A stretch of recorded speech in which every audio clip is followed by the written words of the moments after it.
Hey guys! Alright guys, we're here today to do the video that finished in first place in the Patreon poll of the week. None other than Within Temptation, The Purge. By the way, did you like the first Purge or the second Purge more? Since we're on the topic. I don't know which Purges I've watched, actually. Is there three? I know I think there's three. I know there's a bunch of Purges. I've only watched two. I can't actually remember which Purges I've watched. I think I've only watched two. Now you're making me second guess myself, but I think I've only watched two. I think there's three. I don't think I've watched the third. I've only watched the first two. I've watched the first one. That's for sure. That's and I saw the second one. I know I watched the second one. Yeah. I think the first one was better. There was also the one that came out called The First Purge. I haven't watched that one. Is that a prequel to the sequel? That's the first ever Purge. So that movie came after the first couple ones. I think it's the newest Purge movie. But it starts before the other Purge. It starts before all of them. Really? Yeah. So that must be like the fourth now then. Yeah. Okay, whatever. Anyways, I lost track of those movies. Those movies are fun to watch, though. They are fun to watch. I was going to say, there's not much in terms of plot or I think that's why acting. they're not very memorable, but they are kind of fun. In that moment, they're fun to watch. You know what I consider them? I put them in the same thing as the Saw movies. The first one was absolutely incredible because it was nothing like what I was expecting. It was new. It was different.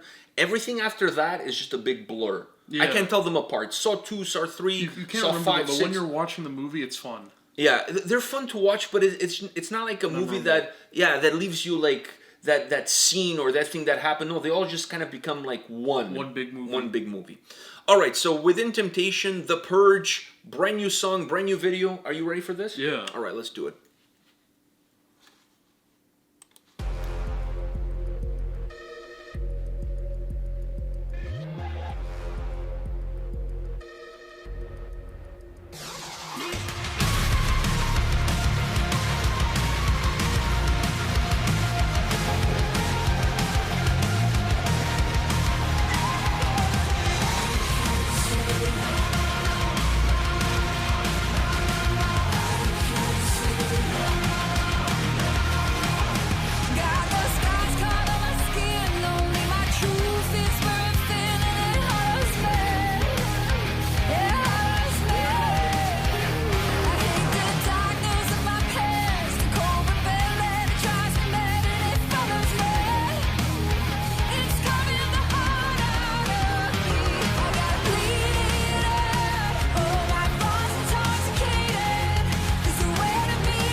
All right, I'm gonna give you the floor. You go in. You go in and tell us. By the way, the song is not what I was expecting because of the name, The Purge. Yeah. I was expecting the video to be kind of like the movie, Like The hectic? Purge. Yeah, and people with masks and stuff like that, and maybe some blood, and I don't know. The name of the song kind of gave me like.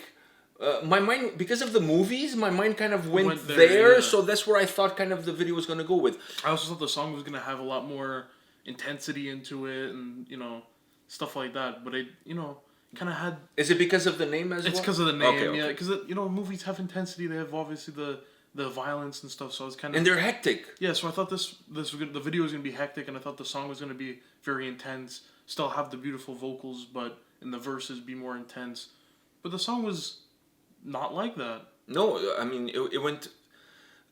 Once again, I mean I had my expectations just based on the name of the track, Yeah. and then when I started listening to the song, I'm like, wow, this is not going where I thought it was going to go. Having said that, this song, I don't know how you feel about it, but to me, is magnificent. It is, yeah. It's immaculate. And The name of the song should be Immaculate because it's immaculate. especially the chorus is what brings me back every time. It's probably is what's gonna bring me back to this track every single time after this. This song live, dude, we've seen them live in Toronto, right? Yeah. This song, and let me say this once again. When we went to the show, In Flames was opening for them. And when we went in, you're like, Dad, you gotta buy me an In Flames t-shirt at the end of the show. I was like, okay, no problem. I'm only buying you one shirt because they're freaking expensive, like $50 a shirt. I'm only buying you one shirt. So at the end of the concert, we'll go to the merch and you can pick a shirt that you want. At the end of the night, you're like, I want a Within Temptation t-shirt. So you bought the one with the tour dates and everything like that. Because they won you over. Yeah. They won you over. I was going into that show. I was probably more of an In Flames fan than I was a Within Temptation fan. And you walk out. I walk out with the T-shirt. Okay, so that tells you how good the performance was because they won you over. It's not the first time that happens. We've gone to other shows where we've gone perhaps I've had my more set. for one band, Yeah. and then by the time you leave, you fall in love with another band. Yeah. So I just want to say that because to me, this track live, and it was at a venue that we really don't like, but this track live with the lights, with the pyro, with all the stage show with it. This song is magnificent. I honestly don't know on the set list when you put this song in there, what comes after. Exactly. This to me is almost a song that closes off the night. Because I don't think there's anything that they can do to come after this song and still have an amazing set after. I mean, they have amazing. They have amazing tracks, but They have amazing songs and they have a deep discography. The vibe but of the the vibe song, of this song has a little bit of a finale to it. Exactly, especially the way it ends. I think so too. It's not, I really want to make sure people understand this. I'm not saying that this song is so great that nothing else can come after. That's not what I'm saying. They have incredible tracks. It's just the vibe of the song doesn't feel like it could be in the middle or in the front of the set. It has to have... Or at the beginning. It's kind of hard. That's like starting the movie with the climax. With the climax. It's kind of hard to... How do you go from that point on, right? So this song, like I said, they have great songs, great band, deep discography. But this track has such a presence to it. The atmosphere, the way it sounds, the way it comes across. If there's a sense of finality to it, it's very hard. And like you said, the way the song finishes, it's very hard for you to kind of come back from it. I'm not saying you can't. They're going to probably put it somewhere early in the set, middle of the set. That's what I'm thinking. Being a new song, I doubted that they would end the night with a new track. I can't remember the last time I went to a show and the last song of the encore was a new song from a new release. Yeah. It doesn't happen, right? But it has a sense of finality. Maybe the last song before the encore. Maybe. That to me would make sense. But there's just a sense of finality. The song is very bombastic. I agree with you. Like the chorus, I'm going to keep coming back. Just for that chorus, yeah. The chorus is magnificent. It has such a lively feel. What did you think, going deeper into the sound, to me there's two elements within the sound that deserve a little bit of attention, and that's the drums and the keyboards. I almost didn't know, the guitars were very subdued. Yeah. Do you agree with me on I that? agree. Especially because in the chorus and like everywhere else, I feel like the keyboard is a shining factor when it comes to the instruments in the song. It's really pushing the vocals forward in the chorus. And the drums, I felt, had such a nice presence. Yeah. They give the song this incredible foundation. Bass, yeah.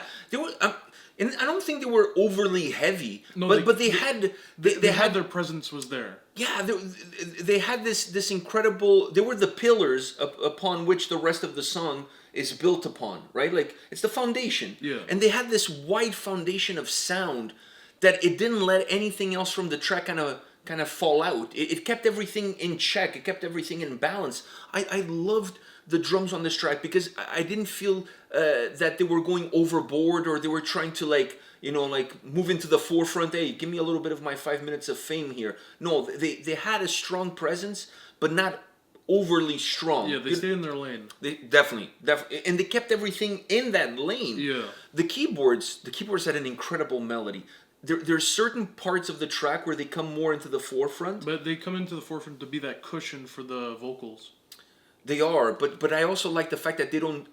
This Outshine song, the vocals. That was going to be the next thing I was going to say. But just in terms of the keyboards, I love the fact that sometimes they push into the forefront and then they kind of disappear with the atmosphere that the track has. They don't just dip back out. They're still there. They just kind of like melt, soothe themselves into the track. Exactly, and then they come back up again, and then they go back away. and then they trickle. And I love that because I think this song, if the keyboards were always in the forefront from beginning all the way to the end, it would become overbearing. Yeah, it would become too much. Then all I'm listening to is like keyboard.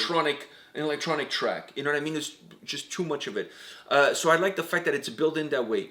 But going into what you said about the vocals, once again, it comes down to knowing exactly how to record and how to put a track together. The vocals are in the forefront. Yeah. There's not one single element of this track that outshines the vocals.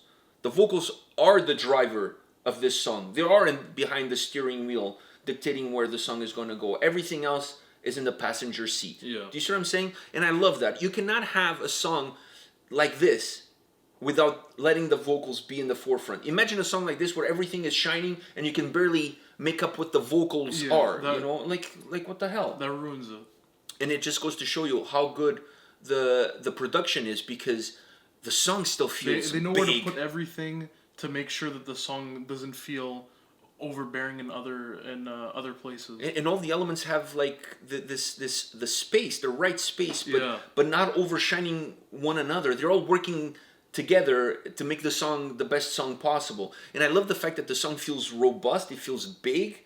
It's like a bombastic track, but the vocals are still in the forefront. The sound, the atmosphere of the track is not covering what the vocals are doing. Yeah. You're still holding on to those vocals throughout the whole track. You have this feeling of a big volume, yet nothing's overshadowing the vocals. Exactly, and you're holding on to those vocals for the whole song. The vocals on this track, magnificent. Yeah. And it's like they're a 10, and then when they get to the chorus, they become an 11 or 12. It's just incredible. The chorus, for me... Very catchy. Very, but catchy more from a melodic perspective, not necessarily from a lyrical perspective. It's not like the lyrics are really simple. It's like a one-liner. Because the lyrics, like touch me, like it's not Samantha Fox. Yeah, no, it's the way the actual chorus plays out is what's very catchy. The construction of it. Yeah, I agree. Wow, what a track! All right, guys, this is it for today. Come back tomorrow. We'll have more videos for you. See you guys. See ya.